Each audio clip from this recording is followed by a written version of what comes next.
लोकशाहीच्या बातमीनंतर प्रशासनाला जाग. साताऱ्यातील पर्यटन स्थळांवरील बंदी उठवली. पर्यटक आनंदी, स्थानिक व्यावसायिकांना दिलासा. नाशिक शहरात पावसाची विश्रांती. मात्र गंगापूर धरणातून पाण्याचा विसर्ग सुरू. सध्या गंगापूर धरणातून 1100 क्युसेक पाण्याचा विसर्ग. तुळजाभवानी देवीच्या सिंहासन पूजेच्या खरंतर ऑनलाईन बुकिंगला आजपासून सुरुवात. जुलै महिन्याच्या सिंहासन पूजेसाठी आजपासून 26 जून पर्यंत बुकिंग करता येणार.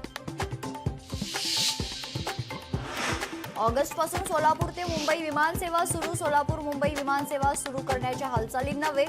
सोलापूर ते मुंबईसाठी स्टार एअरलाइन्स देणार विमान सेवा. इराणमध्ये 60 तासांपासून इंटरनेट बंद. इराण इस्रायलशी युद्धाचा परिणाम.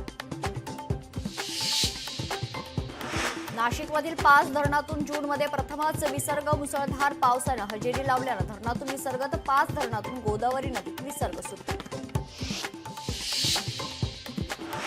सोलापुरातील शेतकऱ्यांवर दुबार पेरणीची वेळ. सतत कोसळणाऱ्या पावसामुळे दुबार पेरणीची वेळ आली आहे. दुबार पेरणीमुळे शेतकरी आर्थिक संकटात.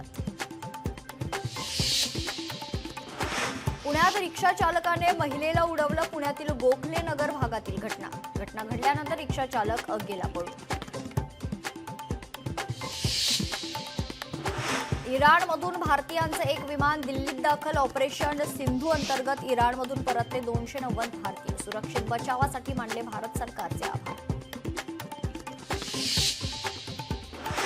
वाशिम जिल्ह्यातही विवाहितेवर अत्याचार. माहेरी जाऊन पैसे आणण्यासाठी पत्नीला मानुष मारहाण.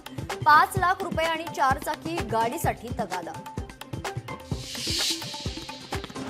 चिंचवडच्या एका सोसायटीच्या वॉचमनवर हल्ला. धारदार चाकूनं वार. वॉचमनवर वीट देखील फेकली. हल्ल्यात वॉचमन जखमी. रुग्णालयात उपचार सुरू.